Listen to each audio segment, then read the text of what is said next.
Good morning all of you.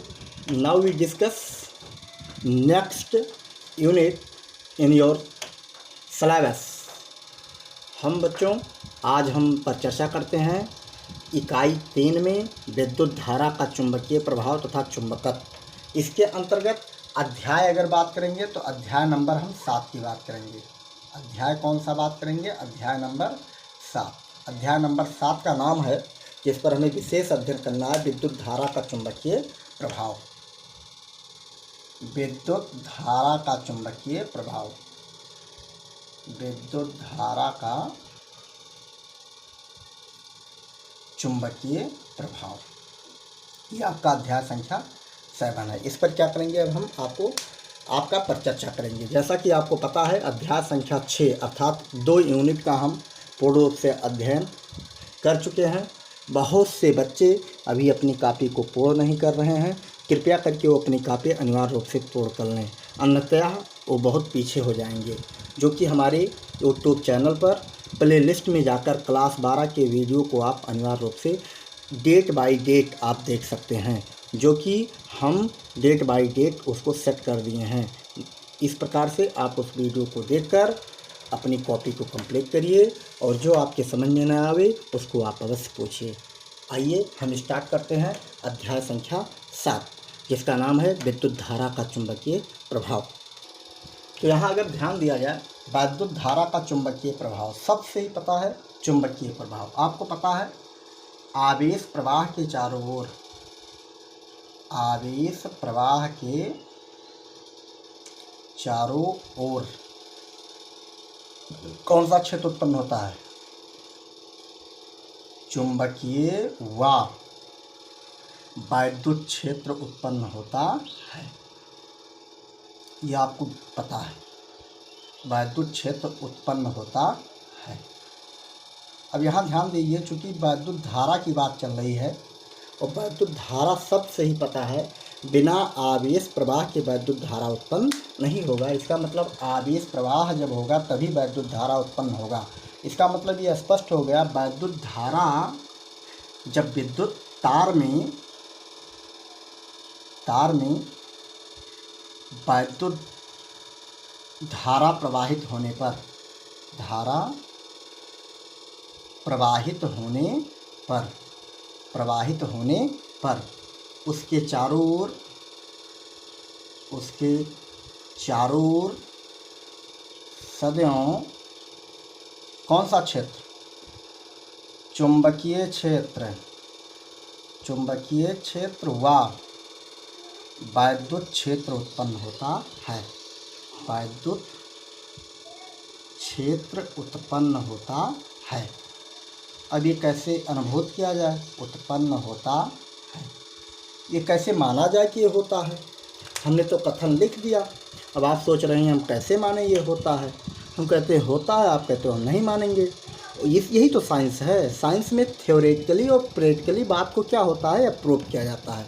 अच्छा चलिए, दैनिक life में अगर हम आपसे बात करें, कभी आपको लाइट जो आपके घर में धारा प्रवाहित होता है, आप सोचिए, कभी जो धारा आपके घर में आता है, अगर उसको आप टच करो तो क्या कर लेता है? वो क्या करता है? सोचो, चपक लेता है। क्यों? अनूप, सही बात है कि नहीं सही है? सत्येंद्र मौर्य, क्यों मानेंगे बात को कि नहीं मानेंगे? अच्छा, ये तो आपको कन्फर्म है, माइंड कहता होगा कि जो आपके घर में 11,000 या 11,000 वोल्ट की लाइट सप्लाई आती है आपके पावर हाउस से, ये अक्सर आप कहते हो कि इस तार को मत छू, नहीं तो चमक लेगा या करंट मार देगा। सुने होंगे ना? तो वही चीज़ तो है विद्युत धारा का चुंबकीय प्रभाव। इसका मतलब जब उसको पकड़ोगे तो पकड़ कर क्या करेगा? चपक लेगा। क्या करेगा? चपक लेगा। बात समझ में आ गया ना?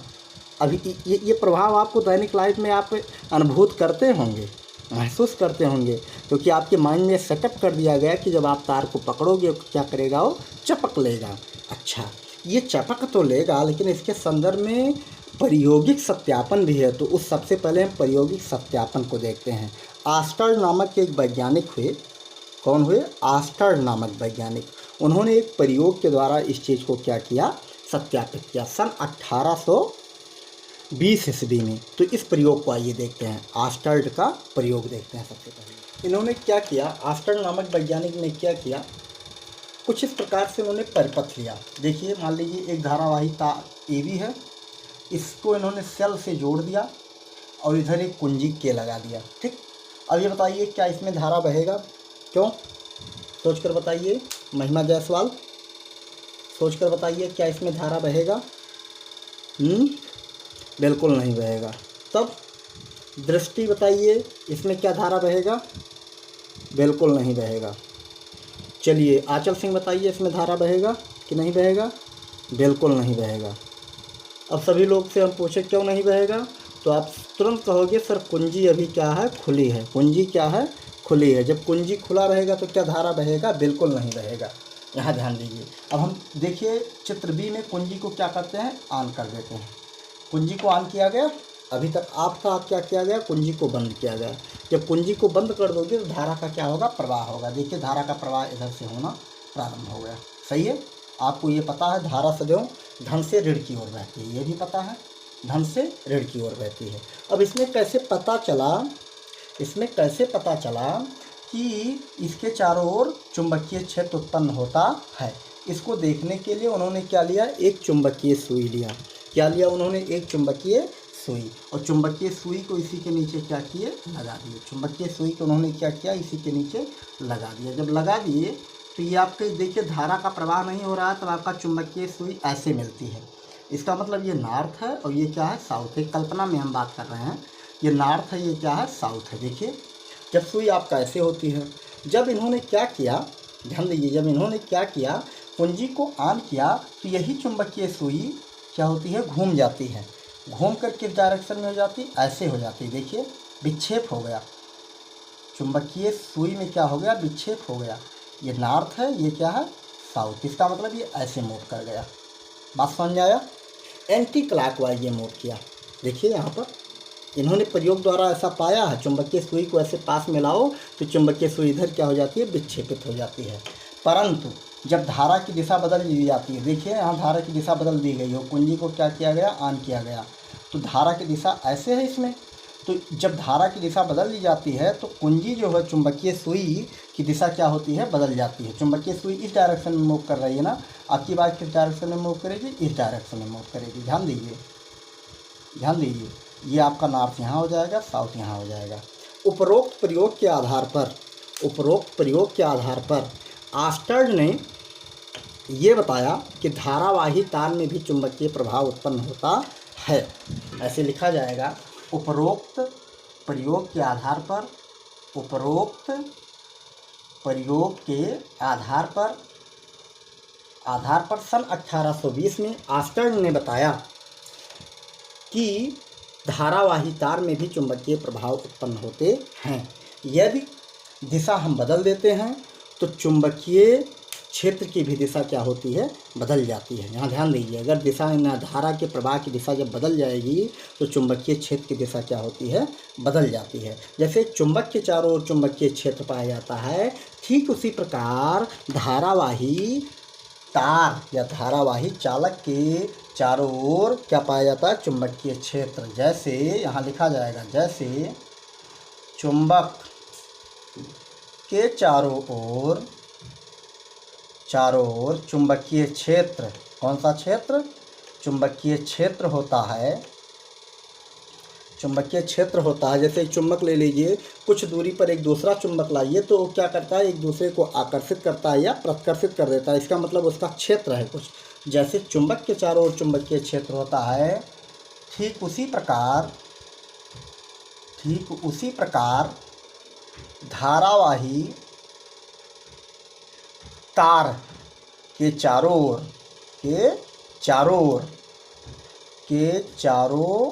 ओर क्या होता है, चुंबकीय क्षेत्र होता है, चुंबकीय क्षेत्र होता है। ये प्रयोग के आधार पर किसने सत्यापित किया, आस्टर्ड नामक वैज्ञानिक ने। परंतु यही प्रयोग बाद में आपके फैराडे जी ने प्राप्त किया। उन्होंने एक नियम दिया आगे चलकर, फैराडे का नियम आप आगे पढ़ाएंगे हम। फैराडे ने भी इसी चीज़ को, माइकल फैराडे ने भी इसी चीज़ को प्रूव किया। फिर आपके एक बहुत महत्वपूर्ण वैज्ञानिक हुए 1864 में मैक्सवेल ने वैद्युत चुंबकत्व, उन्होंने एक नया थ्योरी दिया। उन्होंने भी इलेक्ट्रोमैग्नेटिज्म में उन्होंने भी बताया कि धारावाही चालक के चारों ओर क्या होता है, चुंबकीय क्षेत्र होता है। इस प्रकार से आपका आस्टर्ट का प्रयोग के आधार पर आज बातों का सत्यापन हुआ। अब आइए जानते हैं चुंबकीय क्षेत्र क्या होता है, चुंबकीय क्षेत्र कैसे बनता है, उसके बारे में थोड़ा सा अध्ययन करते हैं। हेडिंग बनेगा आप चुंबकीय क्षेत्र। चुंबकीय क्षेत्र की तो क्षेत्र नहीं है, पहले चुंबक आएगा तब चुंबकीय क्षेत्र होगा। तो सबसे पहले थोड़ा हम चुंबक पर चर्चा कर लेते हैं। किस पर चर्चा कर लेते हैं? चुंबक पर, फिर चुंबकीय क्षेत्र पर चर्चा करते हैं। तो आइए थोड़ा सा इस पर हम चर्चा कर लेते हैं। चुंबक क्या होता है?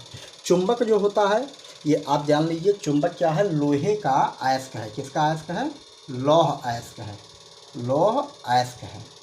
इसका सूत्र क्या होता है? Fe3O4। इसे क्या कहा जाता है? मैग्नेटाइट। क्या कहा जाता है? मैग्नेटाइट। ये कौन सा अयस्क है? चुंबक जो होता है क्या होता है? लौह अयस्क होता है। ध्यान दीजिए, चुंबक क्या होता है? लौह अयस्क होता है, जिसका सूत्र होता है Fe3O4। इसके संदर्भ में और विधिवत अध्ययन हम नेक्स्ट लेसन में मिलेगा, जहाँ हम पृथ्वी चुंबकत्व पढ़ाएंगे। इसलिए यहाँ पर केवल हम चुंबकीय क्षेत्र की अब बात कर लेते हैं। जैसे आप वैद्युत क्षेत्र जानते हो, वैद्युत क्षेत्र का परिभाषा आप सभी लोग जानते हो। कोई परीक्षण आवेश जब लाया जाता था तो उस पर किसकी अनुभूति होती थी?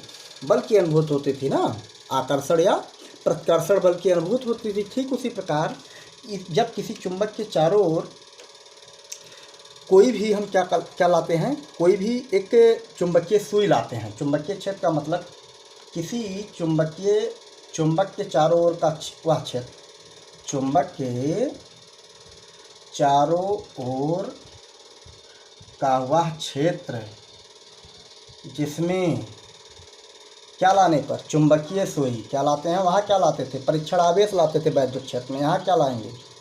चुंबकीय सुई लाने पर, चुंबकीय सुई लाने पर उस पर क्या लगता है? उस पर बल आघूर्ण कार्य करता है। क्या कार्य करता है? बल आघूर्ण। अब बल आघूर्ण का अर्थ समझें।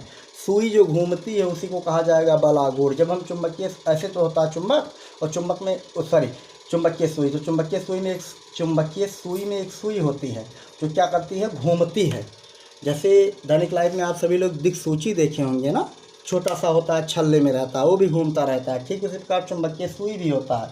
जब चुंबकीय सुई किसी चुंबक के क्षेत्र के जब लाया जाएगा किसी चुंबकीय क्षेत्र में, तो उस पर क्या लगेगा? बल आघूर्ण कार्य करेगा। क्या कार्य करेगा? बल आघूर्ण कार्य करता है।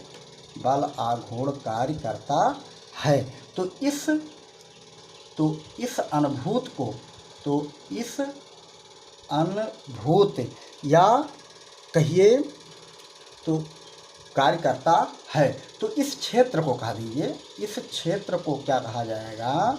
चुंबकीय क्षेत्र कहा जाएगा। चुंबकीय क्षेत्र कहा जाता है। ध्यान दीजिए, किसी चुंबक के चारों ओर का वह क्षेत्र जिसमें कोई चुंबकीय सुई लाने पर बल आघूर्ण कार्य करता है, तो इस क्षेत्र को हम क्या कहते हैं? चुंबकीय क्षेत्र। अब चुंबकीय क्षेत्र जिसे कहते हैं हम सभी लोग, उसके संदर्भ में अगर देखा जाए तो आपका एक चुंबक यहाँ रख देते हैं। देखिए, दंड चुंबक से हम बता रहे हैं। ठीक, ये रहा आपका नॉर्थ, ये रहा आपका साउथ। अब चुंबकीय सुई हम लेकर चलते हैं, तो इसके चारों ओर आपको पता होना चाहिए चुंबकीय बल रेखाएं होती हैं। चुंबकीय क्षेत्र का निर्माण, और थोड़ी सी बात समझ लें तब चित्र बनाएं। चुंबकीय क्षेत्र का निर्माण किससे होता है? चुंबकीय क्षेत्र का निर्माण किससे होता है? चुंबकीय बल रेखा से। चुंबकीय बल रेखा से होता है। चुंबकीय क्षेत्र का निर्माण किससे होता है? चुंबकीय बल रेखा से। अब कल्पना करिए, एक आपके सामने हम चुंबक रख रहे हैं। देखिए चित्र में, ये नॉर्थ है, ये साउथ है। चुंबकीय बल रेखा कहाँ से निकलती है? नॉर्थ से निकलती है। किस पर समाप्त होती है? साउथ पर। देखिए, नॉर्थ से निकलती है, किस पर समाप्त होती हैं? साउथ पर। अब आप सोच रहे होंगे चुंबकीय बल रेखाएं जो आप खींच रहे हैं सर, ये कैसे है? इस पर अगर आप एक कोई सुई लेकर आएँ, कौन सी सुई? कौन सी सुई? कौन सी सुई? चुंबकीय सुई। तो चुंबकीय सुई की तीर का डायरेक्शन ऐसे बन जाएगा, ऐसे लेकर जाओगे तो ऐसे बनता चला जाएगा, ऐसे घूमता जाएगा। और ये 3D में बनेगा, हवा में भी है। ध्यान दीजिए, 3D में ऐसे यही चुंबकीय बल रेखाएं हैं। देखिए, ऐसे। कहाँ से निकलती हैं ये? नॉर्थ से निकलती हैं, साउथ पर क्या होती हैं? समाप्त होती हैं। अब यहाँ पर आता है चुंबकीय बल रेखा की बात कर लेते हैं। तो चुंबकीय बल रेखाएं जो होती हैं, आप कह सकते हो वे काल्पनिक रेखाएं, ऐसा कह दीजिए जैसे आप वैद्युत बल रेखा का परिभाषा सेट किए हो, ऐसे चुंबकीय बल रेखा की भी परिभाषा आप सेट कर सकते हो। सेट कर दीजिए चुंबकीय बल रेखा। चुंबकीय बल रेखा क्या होता है? चुंबकीय सुई का स्वतंत्र मार्ग। चुंबकीय सुई का स्वतंत्र मार्ग क्या कहलाता है? चुंबकीय सुई का कौन सा मार्ग? स्वतंत्र मार्ग क्या कहलाता है? चुंबकीय बल रेखा। चुंबकीय बल रेखा कहलाता है। ध्यान दीजिए कौन सा मार्ग? स्वतंत्र मार्ग। जैसा कि आप जब किसी चुंबकीय क्षेत्र में कोई चुंबकीय सुई लाओगे तो सुई क्या करेगी? घूम कर एक दिशा में ठहर जाएगी, फिर आगे बढ़ाओगे तो ये जो चुंबकीय बल रेखा होती है एक स्वतंत्र मार्ग होता है। जो पथ बनाएगा चुंबकीय सुई का स्वतंत्र मार्ग, वही क्या कहलाएगा? चुंबकीय बल रेखा। ये कैसी होती है? इसके गुण को देखिए। ये क्या होती है? लचकदार डोरी के समान होती हैं। डोरी के समान होती हैं। चुंबकीय बल रेखा का गुण अगर बात करेंगे तो क्या होते हैं? लचकदार डोरी के समान होते हैं। और ये कहाँ से निकलती हैं? दो ध्रुव होता है चुंबक में, एक आपका उत्तरी ध्रुव होता है, एक आपका दक्षिणी ध्रुव। तो ये उत्तरी ध्रुव से निकलकर किस पर समाप्त होती हैं? उत्तरी ध्रुव से निकलकर दक्षिणी ध्रुव पर क्या होती हैं? दक्षिणी ध्रुव पर समाप्त होती हैं। तीसरा क्या होती हैं? ये डोरी, ये जो आपकी रेखा होती है कभी प्रच्छेद नहीं करती। ये रेखाएं कभी प्रतिच्छेद नहीं करती। ध्यान दीजिए चुंबकीय बल रेखाएं जो होती हैं कभी एक दूसरे को नहीं काटती, ये भी ध्यान दीजिए। इस प्रकार से आपने जाना चुंबकीय क्षेत्र और चुंबकीय बल रेखा। आइए नेक्स्ट टॉपिक पर चर्चा करते हैं। बायो-सेवर्ट का नियम, जो कि बहुत महत्वपूर्ण नियम आपके इस सिलेबस से रिलेटिव है। ध्यान दीजिएगा बायो-सेवर्ट का नियम, और इसी के नियम का उपयोग करके हम बहुत ज़्यादा एप्लीकेशन आगे सीखेंगे। ध्यान दीजिए, इसको बहुत अच्छे से 10 में भी पढ़ाया गया था। बायो-सेवर्ट नियम, या इसी को कहा जाता है धारावाही चालक के कारण उत्पन्न चुंबकीय क्षेत्र। जैसा कि आपको पता है चुंबकीय क्षेत्र, धारावाही चालक के चारों ओर चुंबकीय क्षेत्र उत्पन्न होता है। इसके संदर्भ में सबसे पहला प्रयोग किसने किया था? ऑस्टर्न ने किया था। किसने किया था? ऑस्टर्न ने। लेकिन बाद में आपको बायो-सेवर्ट, यहाँ ध्यान दीजिए दो वैज्ञानिक हैं, बायो और सेवर्ट। ध्यान दीजिए बायो और सेवर्ट दो वैज्ञानिक का नाम है। प्रयोग के आधार पर धारावाही चालक में उत्पन्न चुंबकीय क्षेत्र की तीव्रता, प्रयोग के आधार पर बायो और सेवर्ट ने किसी धारावाही चालक के चारों ओर उत्पन्न चुंबकीय क्षेत्र की तीव्रता के लिए सूत्र प्राप्त किया। उसी सूत्र को या उसी नियम को क्या कहा जाता है? बायो और सेवर्ट का नियम कहा जाता है। तो आइए जानते हैं क्या होता है इसके संदर्भ में आगे। बायो और सेवर्ट ने प्रयोग के आधार पर बताया कि, तो सबसे पहले ये देखिए उन्होंने जो बताया, तो इन्होंने क्या लिया? एक तार ले लिया। क्या लिया? तार। ये क्या है? धारावाही चालक, जिसमें क्या बह रहा है? करंट, आई करंट बह रहा है। ठीक, इसमें क्या बह रहा है? I current. और आपको पता है चार्ज के ही मूव के कारण ही किसकी उत्पत्ति होती है? वैद्युत धारा की, आवेश प्रवाह की दर। तो करंट जो है इसमें क्या प्रवाहित हो रहा है? आवेश। तो इन्होंने क्या लिया? इसका कोई सूक्ष्म खंड ले लिया। क्या लिया इन्होंने? एक सूक्ष्म खंड। पूरे चालक की बात नहीं करते हैं, सूक्ष्म खंड क्यों लिया गया ये भी ध्यान दीजिएगा। शब्द लगा है सीधी धारा, जो खंड लिया जाएगा वो क्या होनी चाहिए? सीधी। जैसे गन्ने की खेती में जब गन्ने की छिलाई होती है तो जो गन्ना टेढ़ा होता है उसको क्या किया जाता है? कट लगा दिया जाता है, इसलिए कट लगाया जाता है कि सीधा हो जाए। तो उन्होंने क्या किया? एक सूक्ष्म खंड, मान लीजिए एक सूक्ष्म खंड ए भी उन्होंने ले लिया। इसकी लंबाई का नाम दिया उन्होंने डेल्टा यल। क्या नाम दिया? डेल्टा यल। ये लंबाई इन्होंने नाम दिया डेल्टा यल, या डीएल भी बोल सकते हो, सूक्ष्म लंबाई। किसी चालक में प्रवाहित धारा, किसी चालक में प्रवाहित धारा के सूक्ष्म खंड के कारण से आर दूरी पर विचार करते हैं। कोई आर दूरी पर, स्मॉल आर दूरी पर एक कोई बिंदु P है, जिस पर हमें क्या ज्ञात करना है, चुंबकीय क्षेत्र की तीव्रता ज्ञात करनी है। ध्यान दीजिए, यहाँ क्रॉस लगाया जाएगा। ये अभी चूंकि इसमें हम कुछ नियम भी नहीं बताए हैं, चुंबकीय क्षेत्र की दिशा कैसे ज्ञात करते हैं, तो P बिंदु हम मान लेते हैं। P बिंदु पर हमको क्या ज्ञात करना है, चुंबकीय क्षेत्र की तीव्रता ज्ञात करनी है। चुंबकीय क्षेत्र की क्या ज्ञात करनी है, तीव्रता। ये इसके जो AB सूक्ष्म खंड है उसके मध्य बिंदु से कितनी दूरी पर, स्मॉल आर दूरी पर है, और यहाँ से कितना कोण बना रहा है, थीटा कोण। तो इसके संदर्भ में प्रयोग के आधार पर उन्होंने बताया, ये ऐसे नहीं बताया कि ऐसे हो जाता है, उन्होंने प्रायोगिक तौर पर उन्होंने पाया। पहला नियम उन्होंने बताया कि जो चुंबकीय क्षेत्र B होता है, इस पर उत्पन्न चुंबकीय क्षेत्र को कैसे प्रदर्शित करते हैं, B से। तो बताया कि चुंबकीय क्षेत्र V जो होता है उसका मान जो होता है धारावाही परिपथ में प्रवाहित धारा के क्या होता है, अनुक्रमानुपाती। उन्होंने सबसे पहले बताया उत्पन्न चुंबकीय क्षेत्र B का मान प्रवाहित धारा कि क्या होता है, अनुक्रमानुपाती होता है।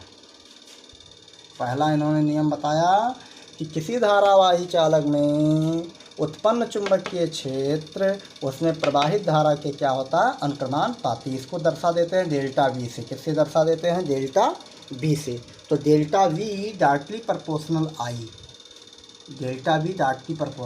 ये बन गया इक्वेशन नंबर 1। फिर उन्होंने बताया कि चुंबकीय क्षेत्र का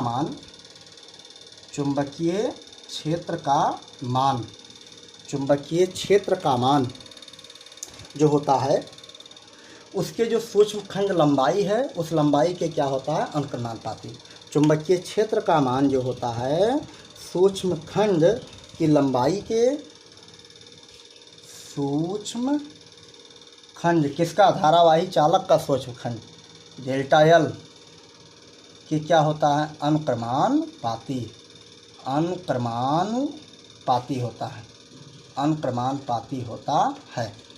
क्या होता है, अनुक्रमानुपाती होता है। यहाँ से कह सकते हो delta B directly proportional delta L। ये जो आपका कथन है इसको गणितीय भाषा में लिखा जा रहा है। यहाँ देखिए गणितीय भाषा में इस प्रकार से कह सकते हैं। पुनः आप विचार कर सकते हो। तीसरा पॉइंट उन्होंने बताया कि जो है तीसरा पॉइंट जो है आपका तार से चुंबकीय क्षेत्र का मान जो है, चुंबकीय क्षेत्र का मान चालक या धारावाही चालक से दूरी के वर्ग के क्या होता है, व्युत्क्रमानुपाती होता है। ध्यान दीजिए, चुंबकीय क्षेत्र B का मान जो है चालक से दूरी कितनी है, R के वर्ग के क्या है, ध्यान दीजिए वर्ग के स्क्वायर लगेगा, के क्या होता है, व्युत्क्रमानुपाती होता है। इसका मतलब उन्होंने बताया delta V directly proportional 1/r square उन्होंने तीसरा बिंदु बताया। इसी के अंतर्गत कौन सा बिंदु बताया, तीसरा। और अंतिम बिंदु उन्होंने बताया तीसरा। इसके बाद आपका एक बिंदु उन्होंने और बताया, और अंतिम बिंदु उन्होंने बताया, जो अंतिम बिंदु है उन्होंने ये बताया कि चुंबकीय क्षेत्र का मान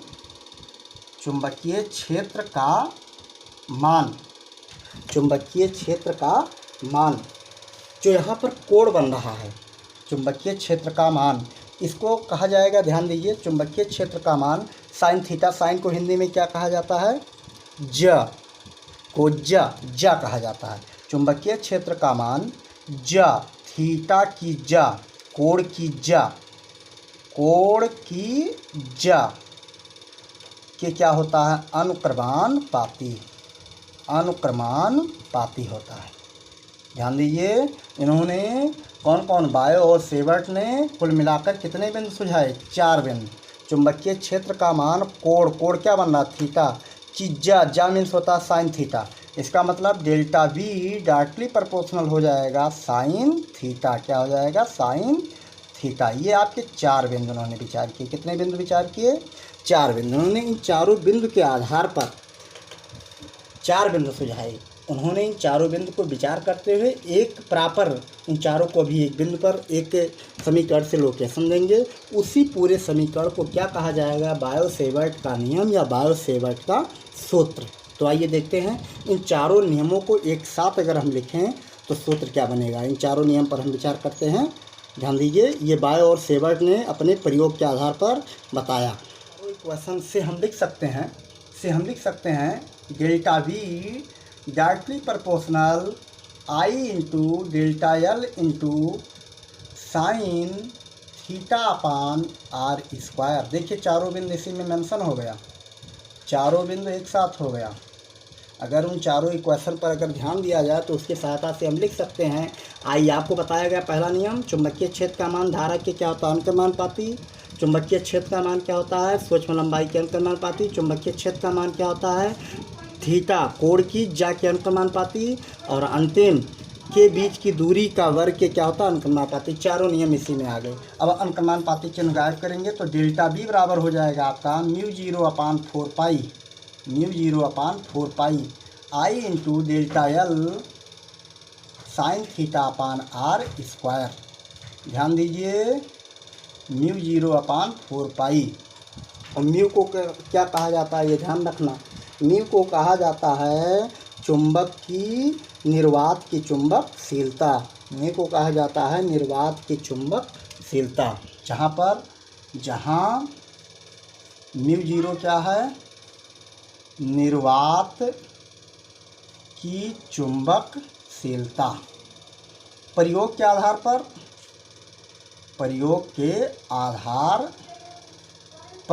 μ0 बराबर होता है आपका, μ0 बराबर होता है 4 पाई गुणे 10 के घाते -7। ध्यान रखिएगा, ये अवश्य ध्यान रखिएगा। 4 पाई गुणे 10 के घाते -7 क्या?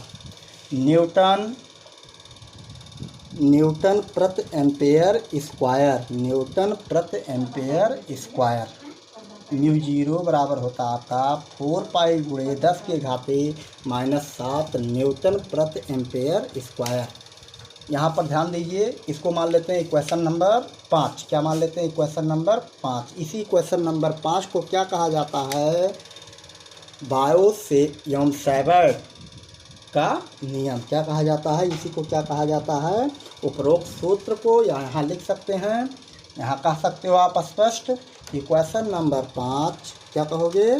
समीकरण नंबर 5 क्या कहलाता है? बायो-सेवर्ट का नियम कहलाता है। इक्वेशन 5 क्या कहलाता है? बायो-सेवर्ट का नियम कहलाता है। ध्यान दीजिए, इसी में चारों नियम उनका मेंशन कर दिया गया है। इसीलिए इस सूत्र को क्या कहा जाता है? बायो-सेवर्ट का नियम। यही सूत्र है, delta V equal μ0/4 I into delta L sine theta upon R square. और ये भी पता है, जहाँ μ0 क्या है? निर्वात की चुंबकशीलता। लेकिन वहाँ पर आप साइलेंट जीरो बात करते थे। प्रयोग के आधार पर μ0 का मान क्या मिला है? 4 पाई गुणे 10⁻⁷ न्यूटन प्रति एम्पेयर स्क्वायर। बहुत बहुत धन्यवाद। इस प्रकार से हम बायो-सेवर्ट के नियम का अध्ययन करने में सफल हुए। अब नेक्स्ट टॉपिक पर हम विचार करेंगे। बहुत बहुत चुंबकीय क्षेत्र की दिशा ज्ञात करने के नियम। चुंबकीय क्षेत्र की दिशा ज्ञात करने के निम्नवत नियम है। कितने नियम है? निम्नवत नियम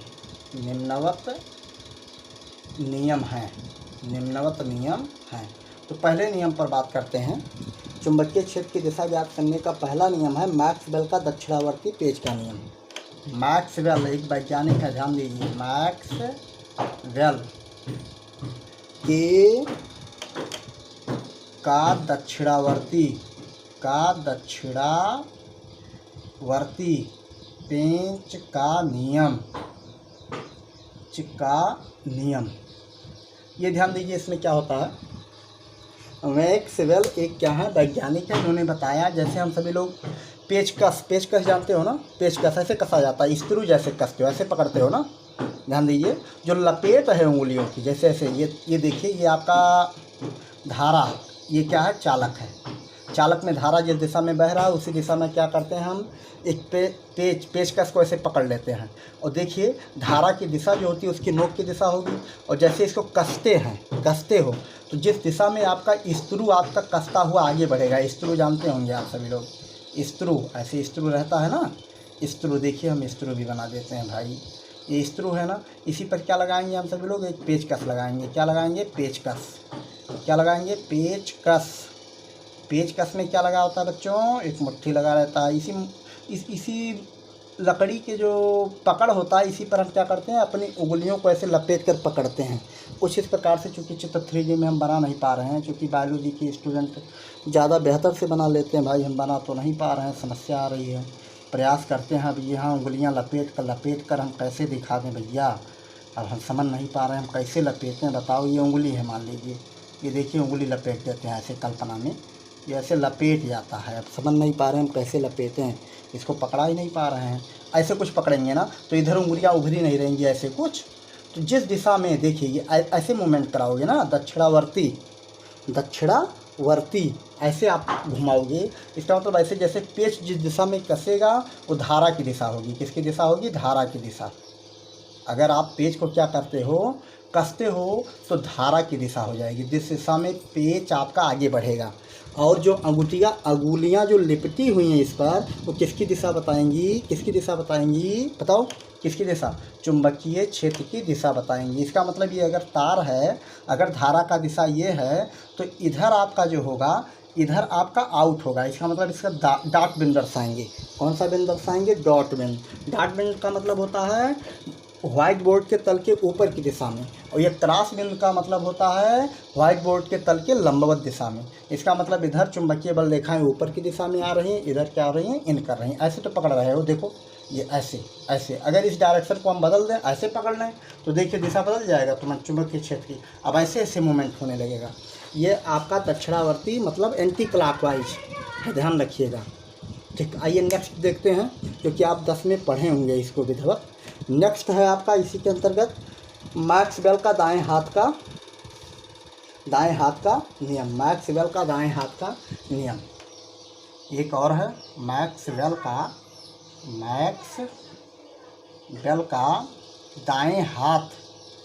दाएं हाथ का नियम। कौन सा नियम, दाएं हाथ का नियम। आपको पता है 2 हथेली होते हैं, एक लेफ्ट हैंड साइड होता है, एक राइट हैंड साइड। जैसे कोई तार है, ऐसे तार जा रहा है, तो क्या करते हैं, इसको आप कल्पना में ऐसे पकड़ लीजिए, ऐसे कुछ पकड़ लीजिए। अंगूठे की दिशा जो होती है वो धारा की दिशा बताएगी, और जो लिपटी हुई उंगलियां हैं वो किसकी दिशा बताएंगी, चुंबकीय क्षेत्र की दिशा। सेम प्रोसेस है, ध्यान रखिए। ऐसे कुछ पकड़ोगे ना तो जो अंगूठा है किसकी दिशा बताएगी, धारा की दिशा। ऐसे आप पकड़ोगे, चूँकि ये 3D में बन नहीं पा रहा है, हम क्या करेंगे, एक चित्र को हम लगा देंगे इसी में, समझ लीजिएगा। जब हम कट टेस्ट करेंगे तो इसको हम सेट कर लेंगे। भाई इसमें नहीं हो पा रहा है, कैसे हम बताएं 3D आकृति में, ऐसे डायरेक्शन में। लिपटी हुई उंगलियां क्या बताएंगे, चुंबकीय क्षेत्र की दिशा। और जो सबसे महत्वपूर्ण है आपका, उसको आप देख लीजिए, दाएं हाथ की हथेली का नियम। दाएं हाथ का तीसरा है दाएं हाथ के हथेली का नियम। एक चीज़ ध्यान रखिएगा, ये 3 नियम आपको सुझाए गए ना, इसी 3 में से कोई एक नियम हम लगाएंगे, हथेली का नियम। अपनी सुविधा अनुसार इन तीनों में से कोई एक इस्तेमाल करेंगे। दाएं हाथ के हथेली का नियम क्या कहता है, ये बहुत गजब नियम है, ये थोड़ा सा समझना होगा। जैसे ये आपका तार है, ये धारा की दिशा है। किसकी दिशा है, धारा की दिशा है। तो हम क्या करते हैं, अपने दाएं हाथ की हथेली को ऐसे फैला लीजिए, जैसे भिक्षा मांगते हो। ये देखिए, ये अंगूठा जो है किसकी दिशा बता रहा है, तार में प्रवाहित धारा की दिशा बता रहा है। देखिए, अपनी अंगूठे को ऐसे आप हथेली को फैला लीजिए, ऐसे कुछ रख लेते हैं, आप कल्पना करिए। और इसी में क्या करते हैं, एक हम कोई पेन पकड़ लेते हैं, देखिए ऐसे कुछ। तो इससे कोई बिंदु पी लेते हैं, इससे आर दूरी पर, कितनी दूरी पर, आर दूरी पर, कितनी दूरी पर, आर दूरी पर आपको चुंबकीय क्षेत्र की दिशा ज्ञात करनी है। किसकी दिशा ज्ञात करनी है, चुंबकीय क्षेत्र की क्या ज्ञात करनी है, दिशा ज्ञात करनी है। तो देखिए हम बताते हैं कैसे ज्ञात करते हैं चुंबकीय क्षेत्र की दिशा, क्योंकि एक पेन हमें और होना चाहिए जब ज़्यादा बस समझ में आएगी। ऐसे हम क्या करते हैं, लंबवत हम क्या करते हैं, अपने हथेली में बजा लीजिए। और ये अंगूठा जो है, ध्यान दीजिए, ये रहा आपका चालक, ध्यान दीजिए, थोड़ा सा मिस हो जा रहा है, आप समझ में आएगी बात। ये देखिए हमने ऐसे बजा दिया इस चीज़ को, और ये रहा आपका चालक। तो ऐसे क्या करते हैं, चालक को ऐसे अपने हथेली पर कल्पना में रख लेते हैं धारा की दिशा, और जिस बिंदु पर हमें ज्ञात करना होता है चुंबकीय क्षेत्र, उसी दिशा में उंगलियों को क्या करते हैं, फैला देते हैं। तो इसके लंबवत देखिए ऐसे ऊपर की दिशा में निकल रहा है ना, यही क्या बताएगा, चुंबकीय क्षेत्र की दिशा बताएगा। ध्यान दीजिए ये प्रैक्टिकली है, इसको प्रैक्टिकल जितना करोगे समझकर उतना बेहतर। इसके लंबवत जो दिशा होगी वही क्या बताएगी, चुंबकीय क्षेत्र की दिशा। किसकी दिशा बताएगी, चुंबकीय क्षेत्र की दिशा, जो कि व्हाइट बोर्ड के तल के क्या होगा, ऊपर होगा। लेकिन धारा की दिशा अगर बदल दिया जाए, किसकी दिशा बदल दिया, धारा की दिशा, तो आप बताइए यहाँ पर चुंबकीय क्षेत्र की दिशा क्या होगी, कल्पना में बताइए। यहाँ पर क्या होगी चुंबकीय क्षेत्र की दिशा, व्हाइट बोर्ड के तल के अंदर हो जाएगी। ऐसे कुछ है ना, देखिए ऐसे तो फैलाएंगे हम अपने हथेली को, ऐसे फैलाएंगे। इसी पर आपको तार को रखना, ये अंगूठा क्या है, धारा की दिशा बता रहा, ऐसे फैला दीजिए। और यहाँ पर क्या करते हैं, लंबवत ऐसे पेन को बजा लेते हैं। तो लंबवत तल, ये जो आपका उठता हुआ तल है, यही उंगलियों का तल, वही क्या बताएगा, चुंबकीय क्षेत्र। इसका मतलब अब नीचे की दिशा में बताएगा जब धारा की दिशा बदल देंगे। इन्हीं तीनों नियम में से कोई एक नियम हम क्या करेंगे, उपयोग में लाएंगे। धन्यवाद।